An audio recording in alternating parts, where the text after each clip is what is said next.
Good morning, Mr. and Mrs. Sunshine Coast and all the ships at sea. It is the Sunshine Coast Regional District Committee of the Whole meeting for Thursday, February 12th, 2026. And we are meeting here on the territory of the Sechelt Nation, but the Sunshine Coast Regional District is also in the territory of the Squamish Nation. We have a meeting agenda before us. Are there any changes, adjustments, reorderings? Seeing none, is there a motion to adopt the agenda? Moved, seconded. All those in favor? Thank you. We have an agenda. We have no presentations or delegations, so we shall, oh yes, could I have a motion to receive all reports and communications? Moved, seconded. All those in favor? Thank you. All right. Next up, is Director Paul here in the meeting, or is he just because I can't see him? We don't know at the moment. Okay. I was just checking. It's always good to know somebody's online. First up is item 4.1, Sunshine Coast Regional Accessibility Advisory Committee Plan. And over to our Deputy Corporate Officer. Thank you, Chair. Staff are happy to be here today to finally get this regional accessibility plan across the line. It's already been previously adopted by the District of Sechelt on their end and the Town of Gibsons. We changed a little bit in our portion, so took a little bit of extra time beyond what we did with the group as well as the consultant. I'm here to answer any questions. Thanks. Thank you. Are there questions? Director Gabius. Yeah, thank you, Chair, and thank you, staff, for all the work on this, and a huge thank you to the committee. And I really want to commend Chair Conway on his work leading this committee. That was really well done. I was happy to sit on this committee as well, and lots of incredible knowledge in that group. And we can see that in the plan and all the recommendations that they've provided. I thought it was really quite thought-provoking. I do have some questions for staff. One of the recommendations had to do with training, and I'm wondering what kind of training is currently available to staff. Thank you. I think that training is going to be dealt with on a case-by-case basis, depending on the identified barrier, what department that ends up going towards prioritization among the individual local governments. And I will say that training is ongoing, departmentally and across the organization and across the other member municipalities. So I think it's just going to be, once the plan is adopted, there's going to be a real concerted effort to focus some training in those areas if possible. Director Stanford.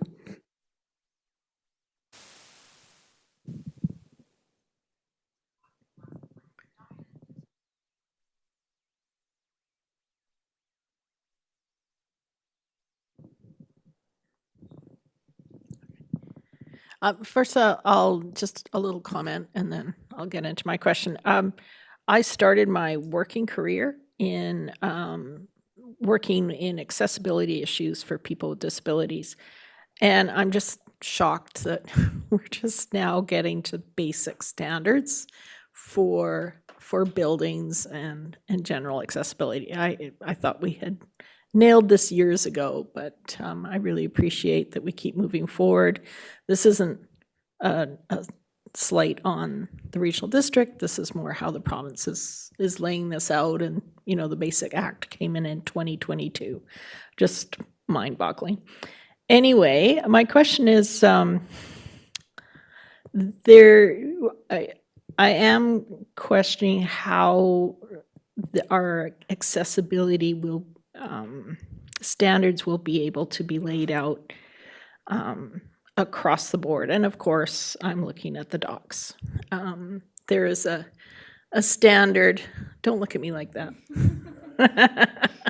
But I think we're looking at standards. They're not in part of this report right now. And I recognize there is not and cannot be an expectation of the same level of accessibility on our dock infrastructure, but that does have to be acknowledged to a certain extent. So how will our policies and reports going forward acknowledge different levels of accessibility? Again, more of a comment, but I'm heading in that direction. So that's what I will be looking at. Thank you. I think this question might be better answered by the corporate officer.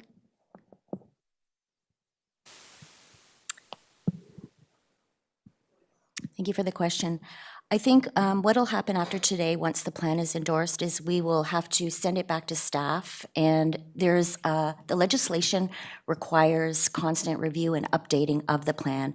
So once it's endorsed, we'll be fully engaged in those recommendations. We also are compelled by legislation to put it out to the public and receive public feedback.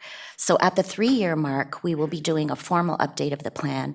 One of the recommendations in the report today is that we extend the committee appointments and that we do annual meetings with the committee just to keep on track with that check-in. So I think once it gets endorsed and sent back to staff, then we will be coming forward with more focused plans for how we plan to implement some of the recommendations.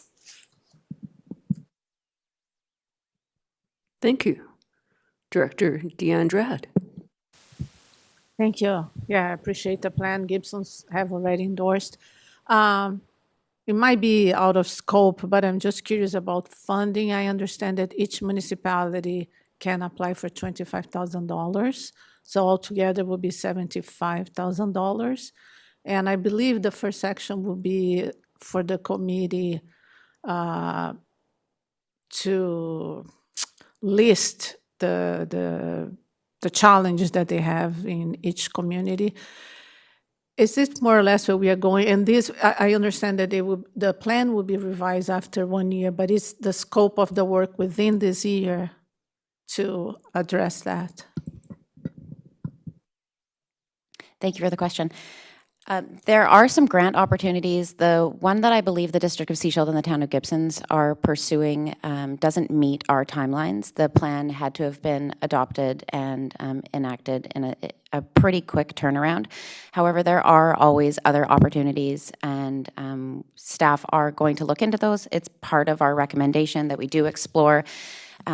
Because this legislation is brand new, I believe that we're going to see more opportunities to apply for grants that support these sorts of initiatives, and we will be on top of that. And I just want to say that just because the plan and the legislation came into effect just in the last couple of years doesn't necessarily mean that there's been an absence of this sort of thinking in terms of what the work that we are already doing. So we will keep exploring those grant opportunities as well. Thank you. I'm just going to inquire, I probably should know this, but I don't.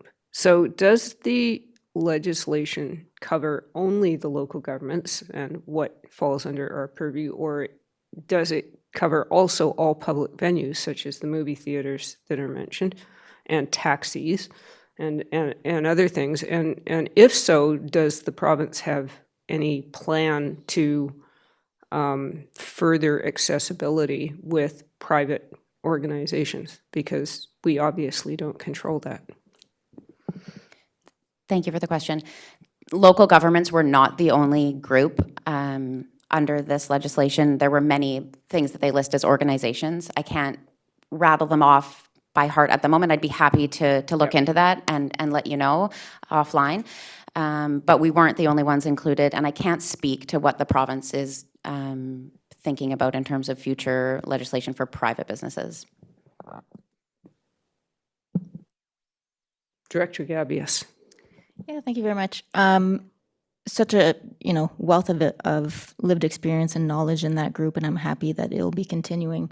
How can we best utilize this group of people? I'm wondering what we would need to do if we were, for example, to refer items the way we refer things to, say, our APCs for comment or feedback or input.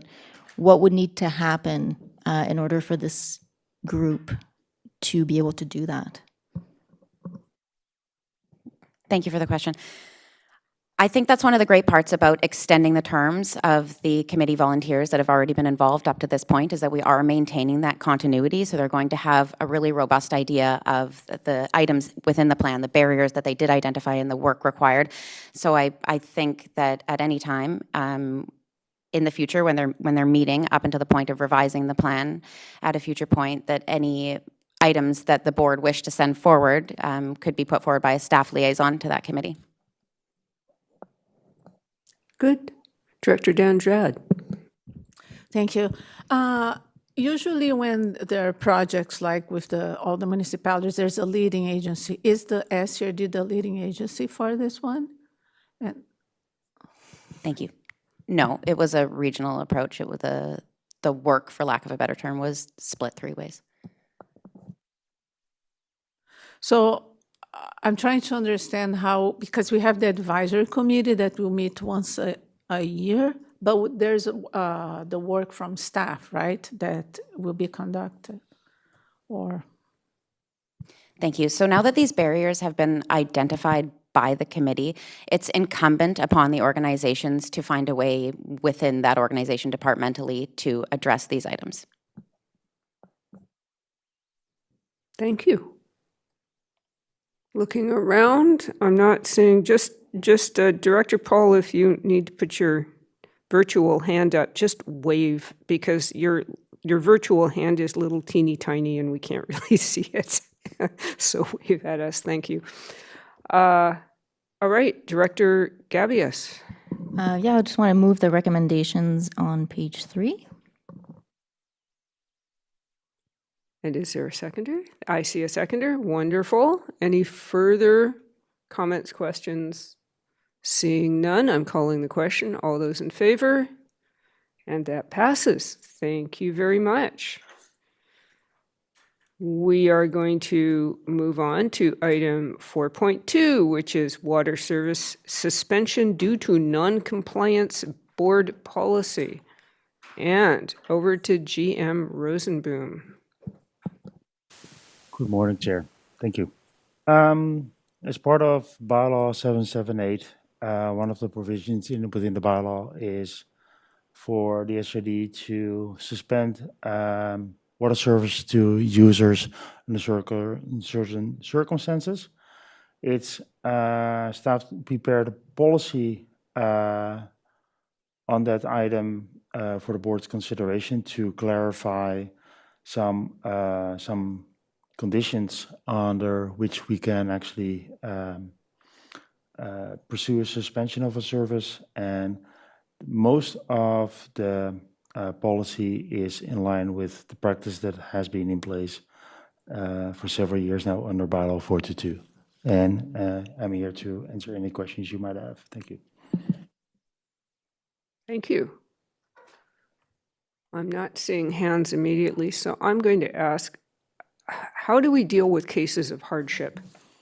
People who are not fixing leaks on their policy, how do they appeal? Where do they go? What do they do? What do we do? Thank you. We try to be fair and reasonable under all circumstances. And it totally depends on the water supply situation at the point in time, what our leeway is to in certain circumstances. We had situations where there was a large water main break on some large leak on somebody's property in the middle of the winter. They were not able to address it in short turnaround time because of illness within the family.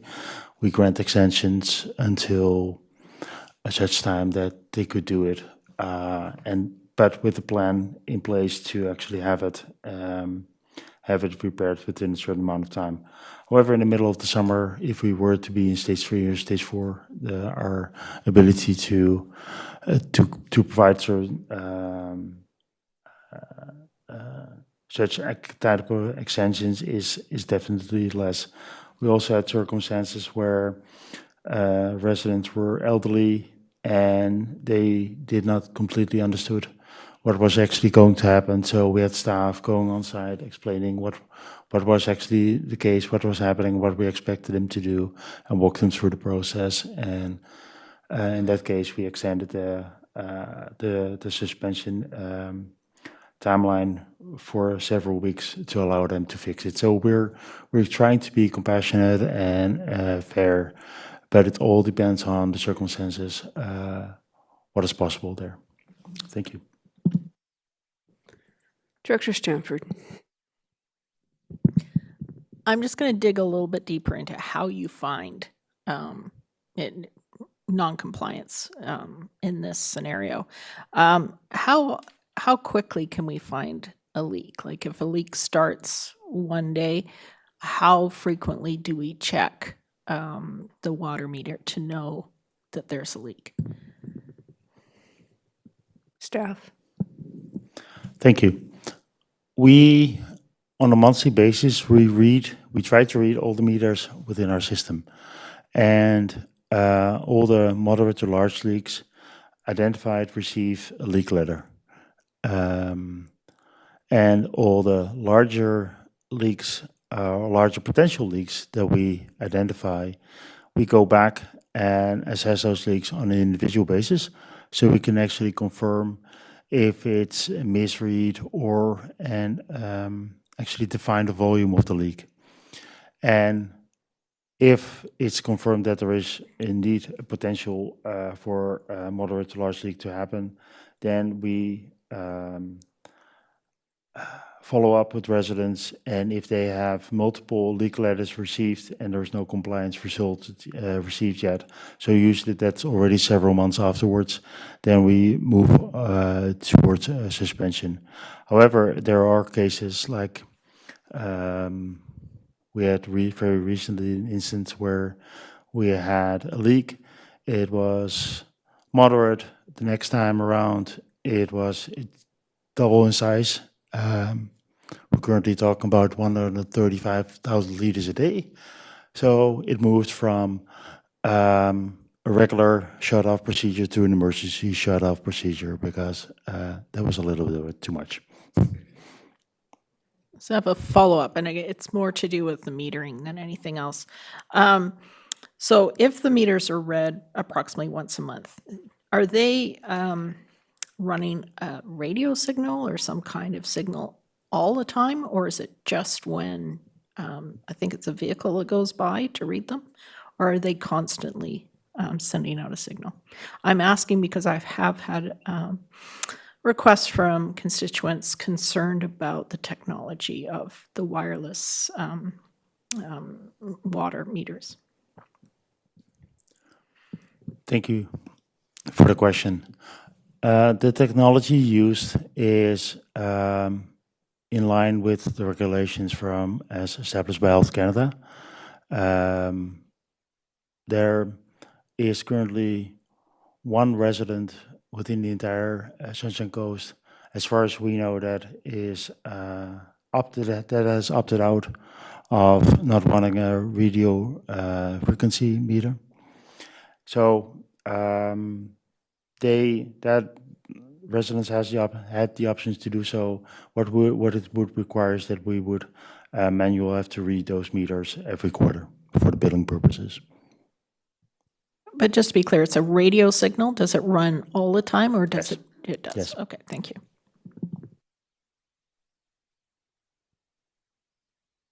Thank you. I see here that under 4.3 that there is a right of appeal for the decision of water service suspension to the board, which is interesting. That's a little bit like notice on title, I would guess. And since we've never had one before, we don't know how the process will work yet, I think. So we might want to flesh the appeal process out a little bit, but not having had to deal with it yet. And all of this is fairly new. So I would say that we are learning as we go. Is that a fair assessment? Thank you. Thank you for the question. And I invite the corporate officer to back me up if I miss something. This provision is included in the policy to ensure alignment with the community charter, which indicates that every decision, every such decision, like a water suspension, should be appealable to a board, to the elected officials. So how the process for that will be established by staff, and if it were to happen, we'll brief the board accordingly. Director Lee. Thank you, Chair. It's actually not a new process for Area A. We've spent a year with mock billing and fighting with the leaks, and now that we're going to bill, it's a little more intense. But there is methods of finding the leaks. There's methods of repairing the leaks. There's people that can do the support. One of our contractors that actually is quite good at fixing leaks now has around a quarter of his business just doing that. And so those supports will come in place as this evolves to the regional district as well. Once the community starts understanding it, they kind of support themselves.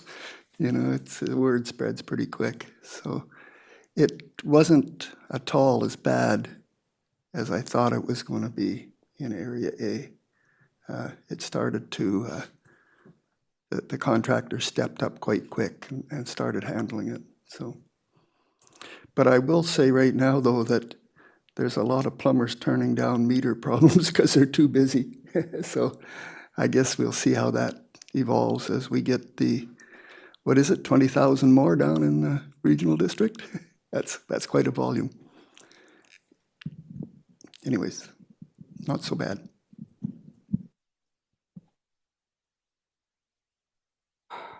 Hate this button. It's about 10,000 more, I think, in our area. But Area A has a lot of absentee landowners. So I assume that that's one of the challenges if there's a leak on a property and the property owner is not on the coast.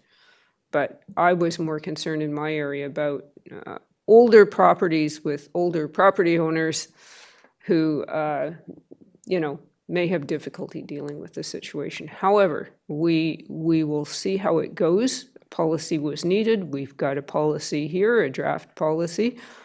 And there's a recommendation on page 56, she hints. Director Gabias. Yeah, thank you, Chair. I'm happy to see all this policy work being done.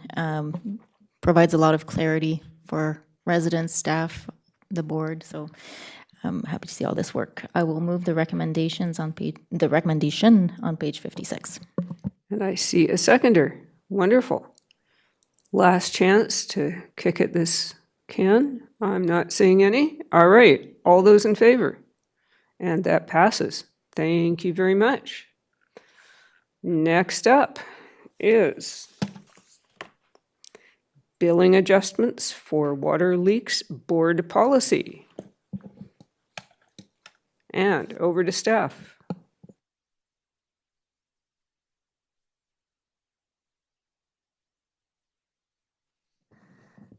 Thank you.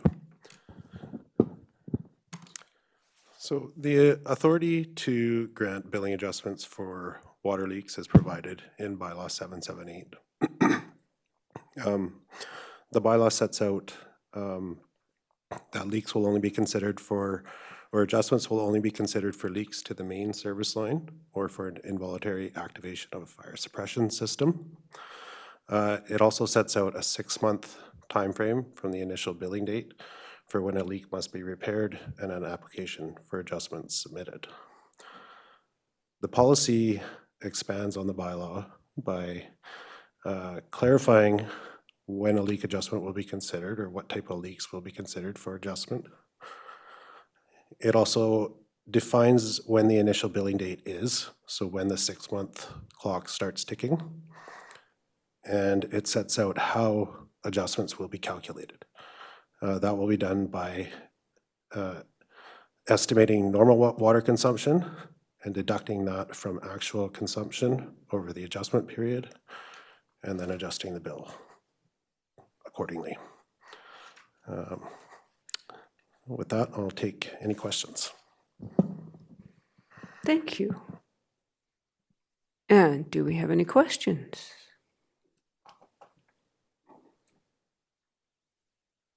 Director Lee. Well, just a comment. I think this is a good thing to have, because a leak can be fairly significant and also fairly hard to find, even when they're trying hard. I've seen that. So I think this is a really good policy.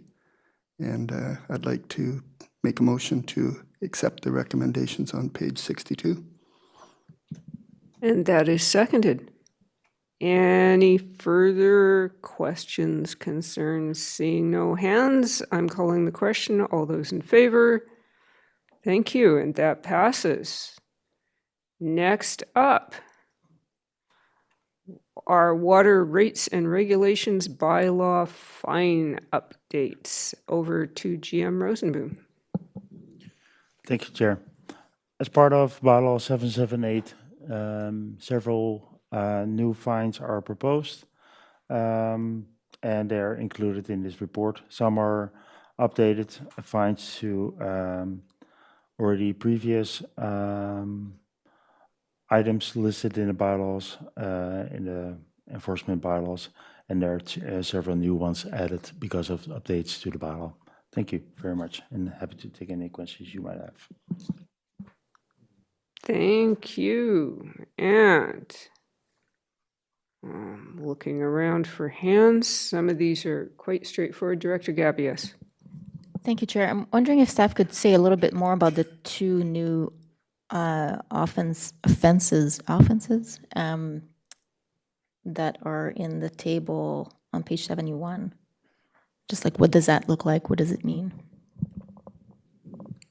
Thank you. Thanks for the opportunity to clarify. The two new ones are obstructed access to water meter or other water structures or appurtenances.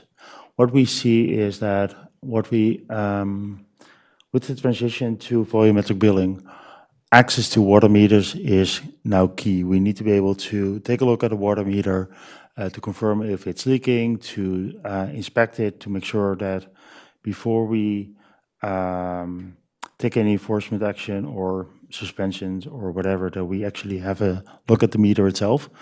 And it's not uncommon for trailers to be parked on top of it, sheds to be built over it, those kind of circumstances. So this is a new provision that allows us to take action in those circumstances to make sure that we actually can read the meter properly and have a visual inspection of the meter before we take any action as regard.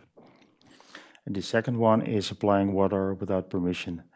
The bylaw currently states, bylaw 778 states that you cannot sell our water without our permission. So this is an enforcement ticket associated with that provision. Thank you. And just a quick follow-up about the obstructed access. I'm assuming residents would get a request or warning prior to that fine being issued, correct? Yes, yes, of course. It's always issuing tickets issuing fines is always one of the last steps in the enforcement process. Thank you.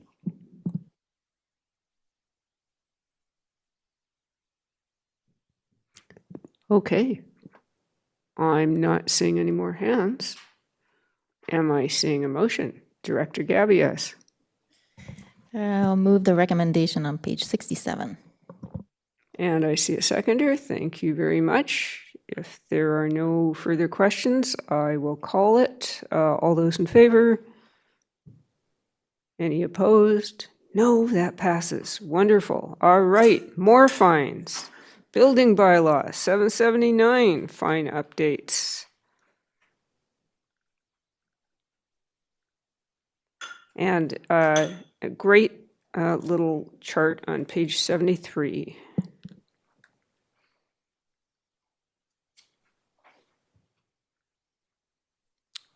Thank you, Chair. The bylaw amendments recommended in this report maintain or restore the ability to enforce offenses under SERD's building bylaw, which was recently updated and came into force in January. The list of offenses and penalty amounts have been proposed based on a review of peers. Enforceable offenses are one tool to drive compliance with building regulations in support of community safety. Staff are happy to answer any questions, and we have building official Lionel Hughes with us as a technical resource if needed. Thank you. Thank you. Director Stanford. Thank you. Roughly how much do we receive in I'm going to call it revenue. I know it's not really revenue, but revenue from infractions in a year? Do we have an estimate? Thank you for the question. Fine penalties average around $7,500 a year. Okay, I'll ask. And what happens if somebody doesn't pay their fine? There are multiple paths depending on the type of fine. If it's a BEN, a bylaw enforcement notice penalty, it may be sent to collections.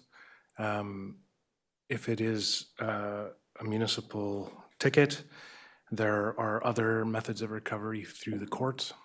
And in rare circumstances where there are repeat offenses, a payment hearing in the courts can be used to try to simultaneously advance compliance while also ensuring payment of some of the fines.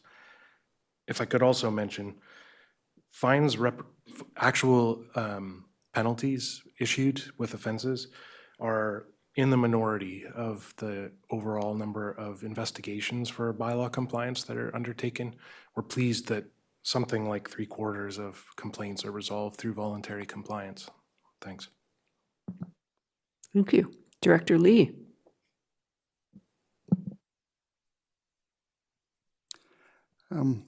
It appears from past ones that I've been involved in, you get some real bad actors, and they're definitely in the minority, but they are out there. Can we issue ticket after ticket if they refuse to comply? Great question.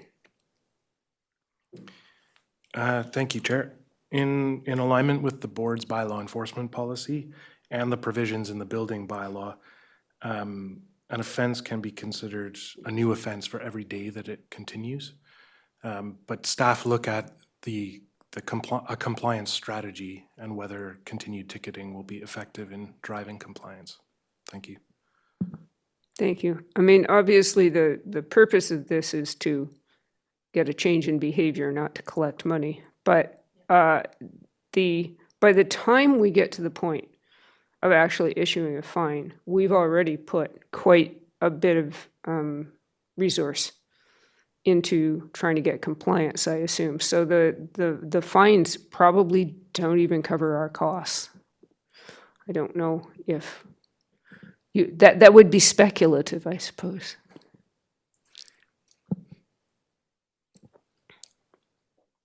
Sure, give it a shot. Cost recovery of service isn't a mandated or it isn't a formal consideration in the setting of penalties, but as the budget manager for bylaw enforcement, I can tell you that there are costs for the service that our fine revenue doesn't come close to. You're correct, Chair. Thank you. I am hoping that somebody would like to move a motion.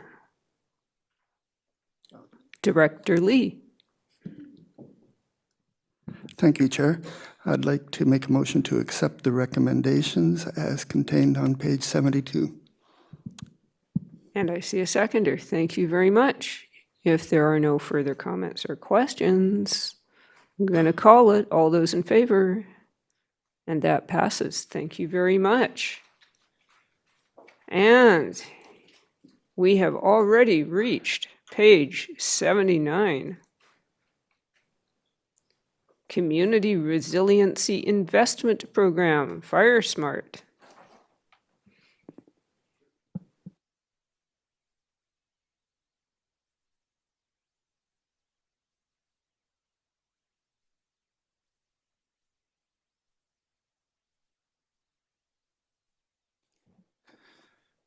Just go ahead with this. Great. Just want to let the board know on January 28th, staff were notified of a significant change to the Fire Smart community funding and supports from the FCFS program. And this was based on due to lack of funding. So we were already working on a board report to request approval to seek continued funding with a grant application for 26-27, but swiftly adapted to the news and proactively submitted step 1 of an application before the revised deadline of January 30th. Before this, staff met and did a risk assessment of all options, noting that they all contained some level of risk to the Regional Fire Smart program. And at this juncture, staff are requesting support to carry on with option 1 or to receive alternate direction from the board. Staff are proposing option 1 as it allows the SCRD and member municipalities to apply for 2 years of funding, has an increased scope compared to the revised program, and is based upon a first-come, first-served concept rather than a competition-based application process.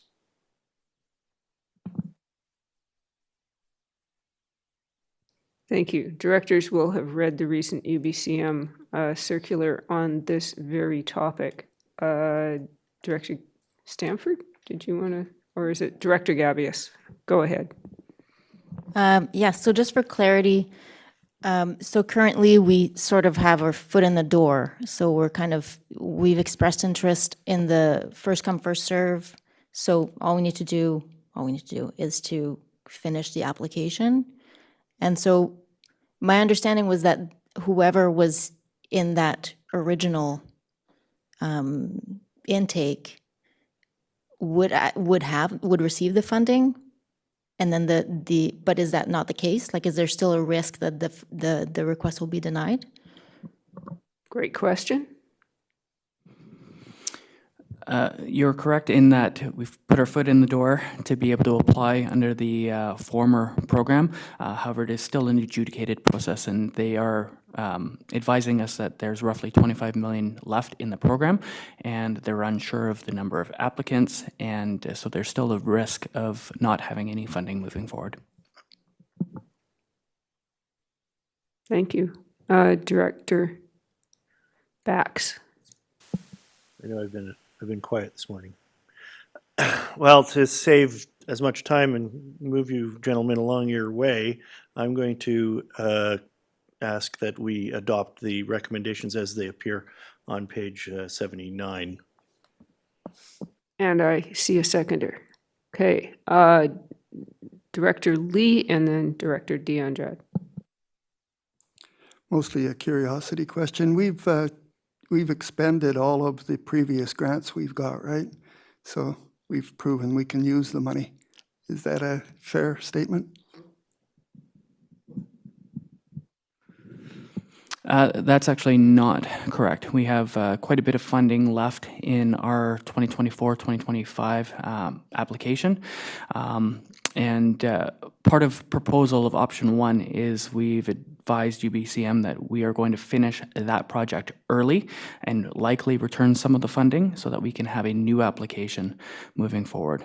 So also working with finance, we are looking to recalibrate and make sure that we're asking for the appropriate amount of funding for what the program needs are. Thank you.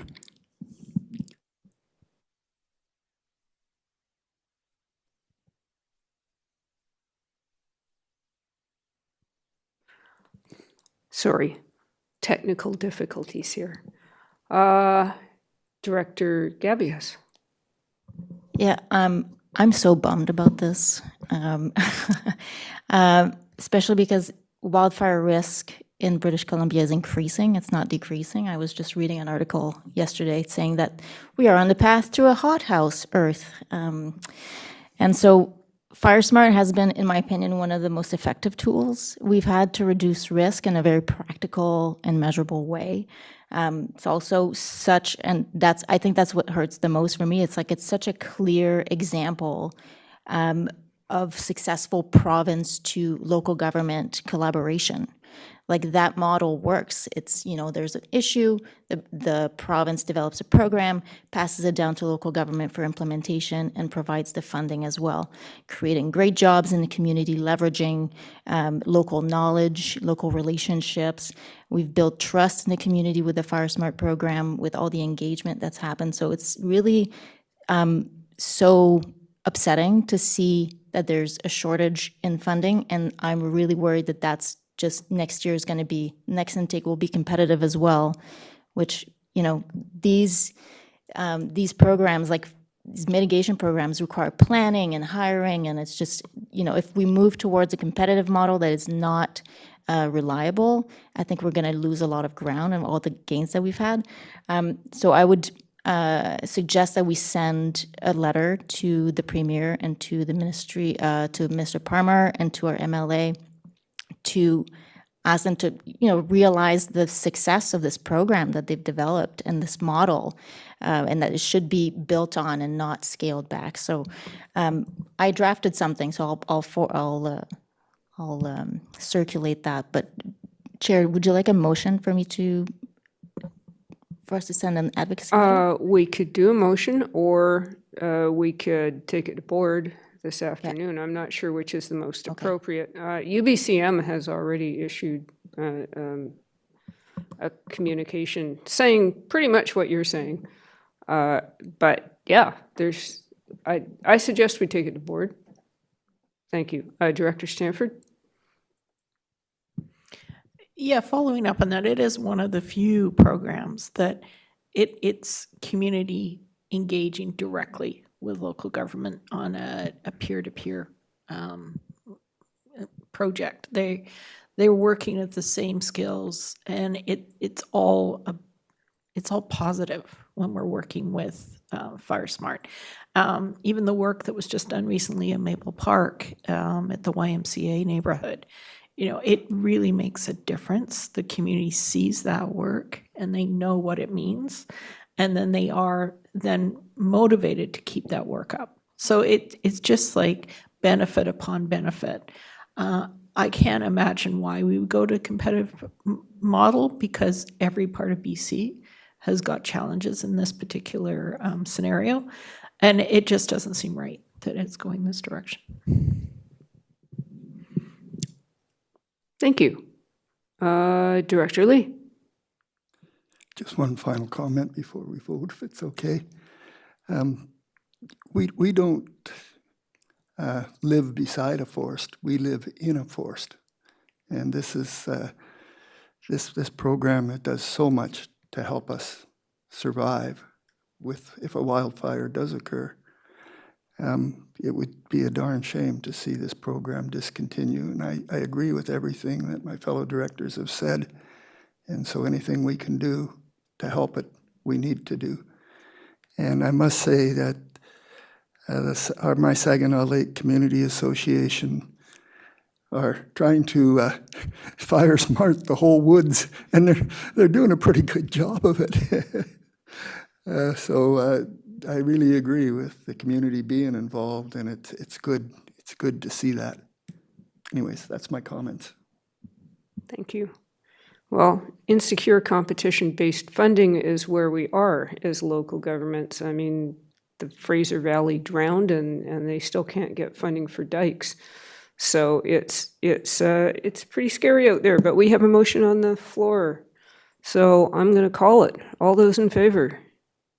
Thank you. That passes unanimously. And excellent. We hope for more money. Fingers crossed. Finally, I think it's finally, we have Microsoft 365 licensing renewal.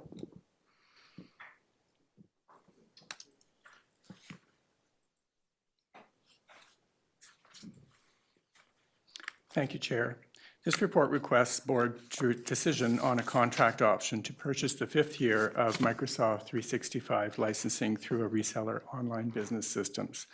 Online was selected in 2022 from a competitive bid process, and staff are satisfied with their services.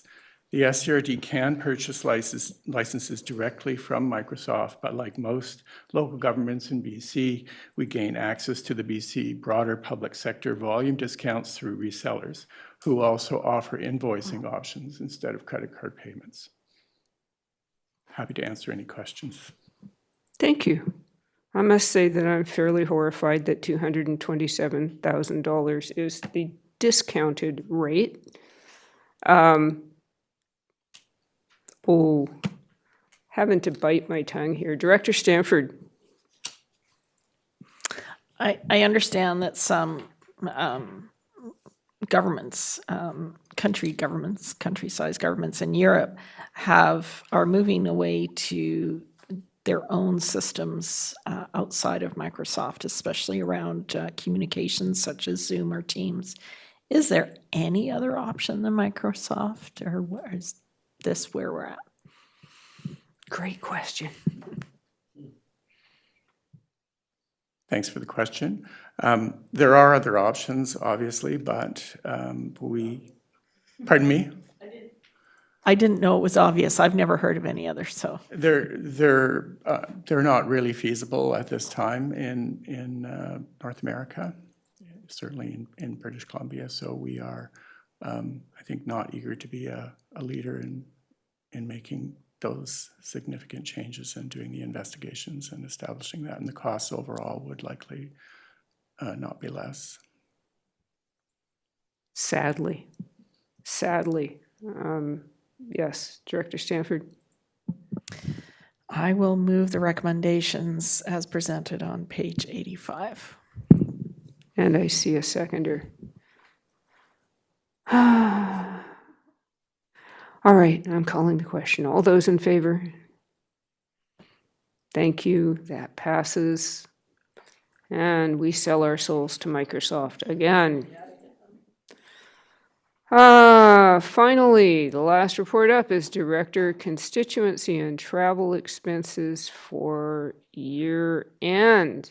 And over to staff. Thank you. And apologies, I don't know what's happened to my nameplate, so it's gone missing.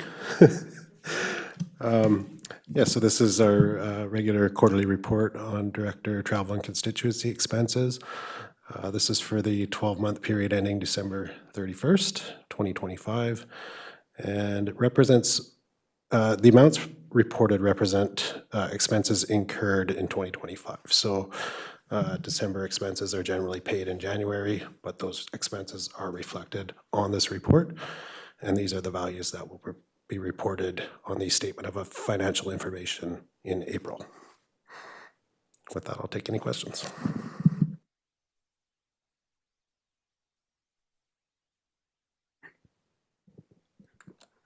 Okay, I did raise this question. Unfortunately, Director Toth is not here right now, but there isn't any consideration in our budget for the role of chair, because the chair typically travels more than any of the other directors, and goes to, special events like the chair CAO conference.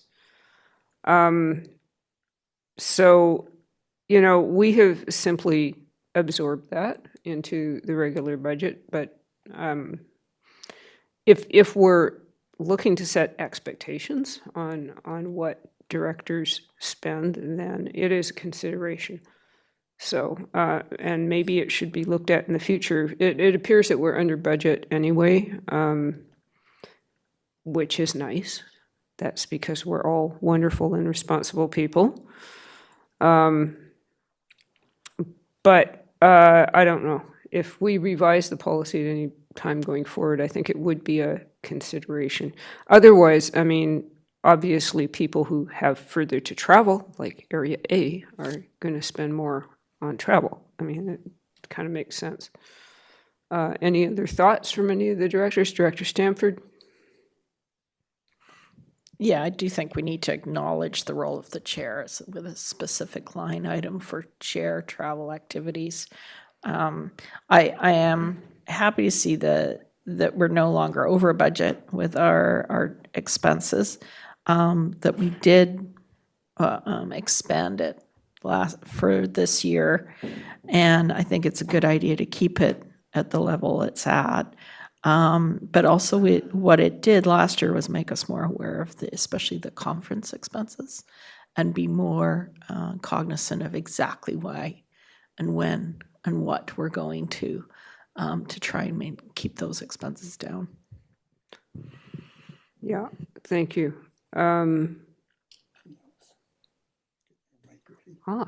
Is the CAO wishing to? Yes, thank you. Yes, thank you. So I wanted to just comment that this could be something we could discuss at the board's policy committee review. And so I know there has been some other past board motions to review some of this policy. Thank you. Do we need a motion to take that to the policy committee? Perhaps Director Stanford would like to move that, since she is the chair of the policy review committee. So moved. Seconder? Good on these. And I see a seconder. Thank you. All in favor? Thank you. That goes to policy review committee. Whoa, exciting. My question here is the surplus from this year, does that get rolled forward, or is it automatically returned to taxation? The surplus is reported as part of the overall surplus in the general government and electoral area services functions. So what happens to it? Does it go into the general government operating? Yes, that's correct. So at round 2 budget, there was a recommendation to transfer those surpluses to operating reserves. Yes. Okay, goes to reserves. In an election year, which is coming up, we expect that constituency, well, the election will only be at the end of the year, so I guess it's in 2027 that you would expect the expenses to be a bit higher because of more education and orientation activities and strategic planning, though that doesn't directly come in here, does it? All right, would anybody, oh, this is for information. We don't have to do anything with it. Whoa. Director Lee. It's probably something I should leave to the policy committee when they discuss it. But when we're talking constituency expenses and things like mileage for attending conferences, I found through the years that whoever has a car, generally a bunch of people pile in and away you go, but yet it still ends up in whoever's car and constituency. Yeah. And that's something that I think you really can't account for. You just got to say, okay, this is how much it costs us to do these things. So I was kind of happy with the way it was, because we can talk amongst ourselves and justify it or not and see if we got a bad guy or not. So that's just my comments on it. I was wondering if I had that right. That's just kind of how it works, right? Go ahead. Yes, I mean, we base the information on the claims that are coming in. So there are instances where we will split. I think there was one this year where there was a meal that was split, and those are split amongst the participants that were in the meal. So that is certainly a possibility if there is shared travel. But if it was identified, we could record it as such.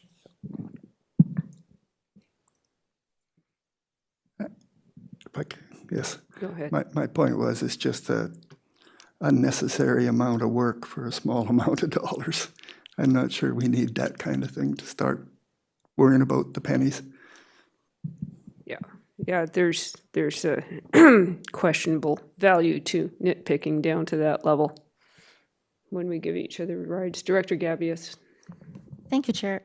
I'm looking at the chart at the bottom of page 90, and I'm struggling to understand. I need a little bit of clarification. Like, what does year-to-date funding apportionment mean? Is this the apportionment to all areas, or is this what was spent? Like, any clarification would be appreciated. Go ahead. That represents the taxation apportionment from each area that's being allocated to fund the expenses, so. Okay, have we had as much fun as we can manage? Because we're at the end of the agenda. And yes, just in time for Director Toth to arrive, we're going to bring the meeting to the close. Because we have no communications, no business, no in-camera, and that leaves us with adjournment. I'll do that. Oh, motion to adjourn. Excellent. That is seconded. All in favor? Okay, we're done. Thank you very much, everyone. Oh, are there any public questions? I can't tell if anyone's in the gallery. Yes, there's media.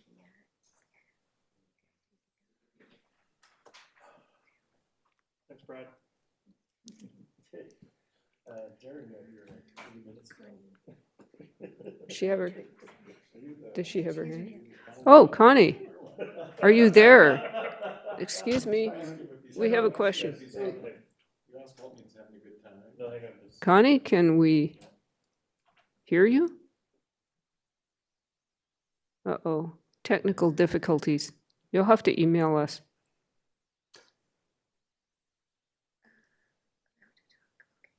Wait, try again.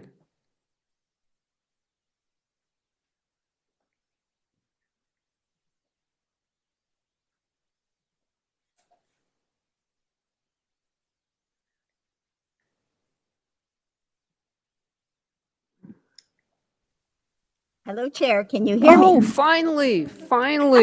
Connie, we can hear you. That might have been on my side too. I had a few clicks to do. Thank you, Chair, and through you to staff. Is there an update on completion of installation of the water meters, given that you now have put some policies into recommendation to the board? Last time I saw it was in the high 90s. CAO, do you have a number? Yes, per the last corporate report, corporate work plan report, it's coming to conclusion soon. We don't have a specific date, and GM's not in the room. I'm sorry, our GM Rosenboom isn't here at the moment, but we're down to the last few thorny properties, I think. And we could always follow up, Chair. We'll follow up. Thank you. That would be wonderful. Thank you so much. Okay, thank you.